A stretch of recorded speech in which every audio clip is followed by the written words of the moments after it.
Train থেকে নেমে এবার হাঁটতে শুরু করেছি। কোথায় যেতে হবে তাও জানি না। সবাই যে রাস্তায় যাচ্ছিল আমরাও ঠিক সেই রাস্তায় যাচ্ছিলাম ওনাদের পেছন পেছন। ট্রেন থেকে নেমে অটো ধরতে হবে এইটুকুনি জানি। তো আশেপাশে দেখছিলাম অনেক অটো দাঁড়িয়েছিল, কিন্তু এত অটোর ভাড়া বলছিল যে যাওয়া অসম্ভব। এক একজন 300 টাকা পার হেড, 400 টাকা পার হেড, ডিস্টেন্সটাও জানি না, তো বুঝতে পারছি না। তো ফাইনালি এই অটোটা পেলাম। এই দাদাটা খুবই ভালো ছিল, অটো দাদাটা পার হেড 100 টাকা করে নিয়েছিল।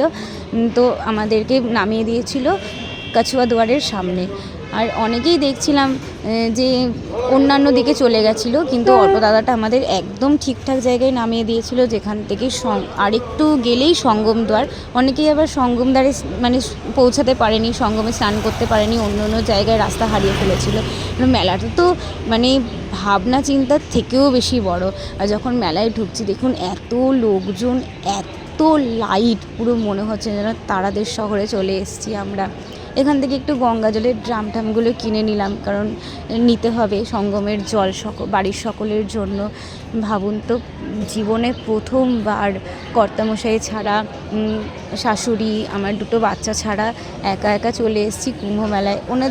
ওনারা আসতে চায়নি, আর বাচ্চা দুটোকে নিয়ে আসা ঠিক যেন আমার উচিত মনে হলো না, কারণ এতটাই ভিড়, কী পরিস্থিতি।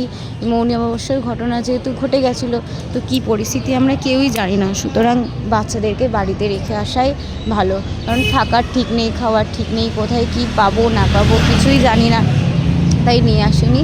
আমরা 5 জন মিলে চলে এসেছিলাম। এবার এই দেখুন কচুয়া দুয়ার থেকে আমরা আবার ভেতরের দিকে যাব। এত লোকজন। আমাদের অনেকগুলো মানে স্নানের ডেট ছিল, কিন্তু ট্রেনের টিকিট অনুযায়ী আমাদের লাস্ট স্নানেরই সুযোগ পেয়েছিলাম আমরা। লাস্ট স্নানটা ছিল শিবরাত্রির দিনকার। তো আমরা শিবরাত্রির আগের দিনকারই পৌঁছে গেছিলাম রাত্রিবেলা। ট্রেনের টিকিট পাওয়াই তো যাচ্ছিল না। আমাদের ফার্স্ট মৌনী অমাবস্যার স্নানটা করার কথা ছিল, ট্রেনের টিকিট পেছোতে যাই হোক শিবরাত্রিরে এসে আমরা ওই 26 তারিখ নাগাদ ছিল মানে স্নানটা, তো ওই ডেটে আমরা তার আগের ডেটে ট্রেনের টিকিটটা পেয়ে যাই। তো সেই অনুযায়ী, আর এটা দেখুন সঙ্গম দ্বার, পৌঁছে গেছি সঙ্গম দ্বারে। গঙ্গা, যমুনা, সরস্বতীর মিলন।